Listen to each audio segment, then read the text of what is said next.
conversar um pouco sobre os diagramas da UML que podem e devem ser usados durante a fase de análise, né? Aquela fase de estudo, de aprofundamento do domínio de um problema, onde o analista de sistema de posse de propriedade das informações adequadas, ele vai poder propor soluções factíveis para aquele contexto. Então, o primeiro diagrama que a gente apresenta, né, até pela finalidade com que ele tem, que é mostrar as funcionalidades do sistema, é o diagrama de casos de uso. Então, na tela está sendo apresentado para vocês um diagrama de casos de uso, né, de um sistema de pedidos de faixa, onde nós temos aí um conjunto de atores atuando e as funções com que eles podem interagir. O que isso significa? Significa que cada elipse dessa é uma função que o sistema tem com o qual um determinado ator interage. Então, por exemplo, o usuário, que pode ser ou um diretor ou um atendente, né, usando aí o conceito da generalização e especialização, ele vai poder interagir com os casos de uso, consultar pedidos, cadastrar cliente, registrar pedido, registrar entrega do pedido, né? Já o diretor vai poder, além de todos esses que o usuário permite, porque o diretor é uma especialização de usuário, vai poder consultar clientes que não fizeram pedido e vai poder confirmar recebimento de um sinal, né? Usando, como include, outros casos de uso. Então, o diagrama de casos de uso é o primeiro deles, mostra as funções do sistema. A partir daí, a gente começa um trabalho de abstração, um trabalho mental, de construção, de derivação do segundo modelo proposto, que seria o diagrama de classes conceitual. O que é o diagrama de classes conceitual? É o diagrama de classes que deriva diretamente do diagrama de casos de uso, que contém as chamadas classes do negócio, né? Ou seja, as classes que são inerentes àquela atividade que o negócio realiza. Então, o que a gente pode derivar? Casos de uso podem virar classes. Casos de usos podem ser métodos de classes. E atores, dependendo do contexto, podem também ser classes. Então, para esse contexto especial, essa tabelinha que está sendo apresentada aí, a gente avaliou cada caso de uso e tentou extrair dali uma classe relevante. Então, por exemplo, cadastrar cliente. Qual é a classe envolvida? Cliente, né? E o que a gente conclui? Que cadastrar é um método dessa classe cliente. Próximo caso de uso, registrar pedido. Qual é a classe envolvida? Pedido. E aí, que método a gente tem? O incluir pedido é um método da classe pedido. Então, à medida que eu descubro uma classe de um diagrama, eu já descubro a classe e um método. Registrar início de... confirmar recebimento de sinal. Recebimento de sinal refere-se aqui a um pedido. Então, é uma classe que já existia, pedido. Mas é um novo método, receber sinal daquele pedido, né? Registrar início e fim de produção. Tem a ver com pedido. Iniciar produção. Então, você vê que registrar fim, registrar entrega e pesquisar pedido são casos de uso que envolvem a classe pedido. Mas cada um deles traz um novo método para a classe pedido, certo? Então, é dessa maneira que a gente começa a integração dos modelos. E aí a gente chega nesse desenho que está sendo apresentado aí, que é a primeira versão do diagrama de classes, a versão de classes de negócios, né, o modelo conceitual de classes, onde nós temos as classes envolvidas, os relacionamentos entre eles, quer dizer, no caso, assim, não estou me importando muito com a questão de relacionamento, estou só tentando mostrar para vocês como é que é a evolução desses diagramas e a integração desses diagramas da UML, né? E eu tenho os principais métodos ali que eu já descobri ao analisar os casos de uso. Beleza, diagrama conceitual de classes. O que eu faço? Agora a gente vai pegar um caso de uso, por exemplo, registrar pedido, e para cada um deles nós vamos fazer a especificação textual. Eu peguei só um para a gente tomar, né, de exemplo. Então, a especificação textual do registrar pedido está aí. O cenário principal, com o caso perfeito, são 8 passos, que se não tiver nenhum problema, nenhuma exceção, o sistema vai executar sem problemas. E os cenários alternativos. Tem um passo aí, que é o passo 2, que pode apresentar um problema que está ali, o cenário alternativo.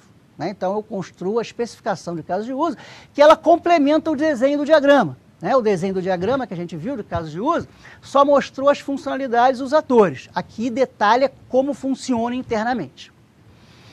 E essa especificação nos leva a um novo diagrama, que é o diagrama de sequência, que ele vai mostrar o quê? Ele vai pegar um cenário de uso, né, o cenário principal do caso de uso registrar pedido, e vai mostrar como é que quais são as classes envolvidas. Então, quando eu estou registrando um pedido, as classes envolvidas são cliente, pedido e faixa de pedido, tá certo?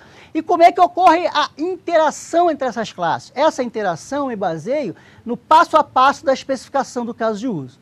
Qual é o objetivo desse diagrama? Além de mostrar a interação entre as classes para realizar aquele caso de uso, que é o registro do pedido, vai nos trazer a descoberta de novos métodos para essas classes envolvidas. Então, ao encerrar o diagrama de sequência, eu extraí nessa tabela todos os métodos novos descobertos. Então, por exemplo, eu descobri o método PROC-CLIE, ele não existia na classe cliente, ele localiza um cliente pela sua identificação. Na classe pedido, descobrimos inicializar pedido, inserir pedido e atualizar status de espera. Então, para cada classe envolvida, eu descubro novos métodos. O que eu faço com esses novos métodos? Incremento o diagrama de classes, acrescentando todos esses métodos descobertos. Então, percebe que eu tenho agora aí um conjunto de métodos que eu não tinha na versão inicial. Então, olha o que é interessante, quer dizer, os modelos eles vão se atualizando, eles vão se refinando. A gente vai acrescentando informação à medida que a gente toma mais conhecimento do domínio daquele problema. Então, nós temos aí o diagrama conceitual de classes mais completo, com mais métodos envolvidos, né? E aí nós temos um outro diagrama interessante, que é o diagrama de estados, que eu vou mostrar quais os estados possíveis para aquela classe e como é que eu migro de um estado para o outro. Então, por exemplo, a classe pedido pode ter um conjunto de estados de acordo com a situação que o pedido se encontra. Então, quando a pessoa insere o pedido, né, eu tenho lá aquela bola inicial lá em cima, é o estado inicial. Quando eu insiro o pedido, o que acontece? Eu entro em espera. Assim que paga-se o sinal daquele pedido, muda-se para pronto para produção. Assim que a produção inicia, muda-se o status para em produção. Assim que se dá o fim da produção, o status muda para pronto. E assim que registra a entrega, né, perguntando se houve o pagamento do saldo, aí o status muda para entregue.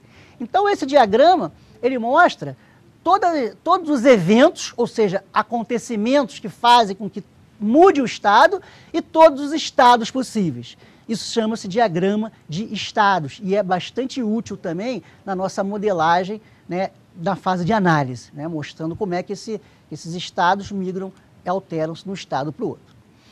E o que é importante a gente entender também com esse desenho que está sendo apresentado aí é o seguinte: eu tenho de um lado casos de uso, o diagrama e as especificações, tenho de outro o diagrama de classes. Ao montar o diagrama de sequência, né, aquele que mostra a interação entre as classes, o que acontece nesse momento?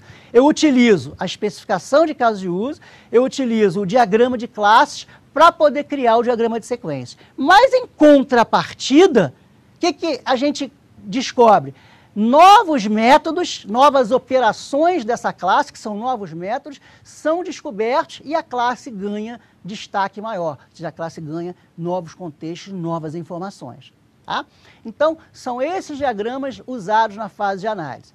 Diagrama de casos de uso, com a especificação textual de cada um deles. Diagrama conceitual de classes, que eu derivo do diagrama de casos de uso. Diagramas de sequência, que são os diagramas que eu uso, faço parte a partir das especificações de casos de uso do diagrama de classe, que melhoram as classes, acrescentando novos métodos, e o diagrama de estados, que vai mostrar para cada objeto, para cada classe que tem mais de um estado. Se eu tenho uma classe que só tem um estado do início ao fim, não tem por que eu ter o diagrama de estados. Agora, pedido era característico, eu tinha 5 estados possíveis. Então, eu tenho que mostrar quais são esses estados, os eventos que acarretam a mudança de um estado para o outro e como é que ocorre essa transição entre os pares de estados. Então, esses são os principais, né, e mais utilizados diagramas da UML para a fase de análise do sistema.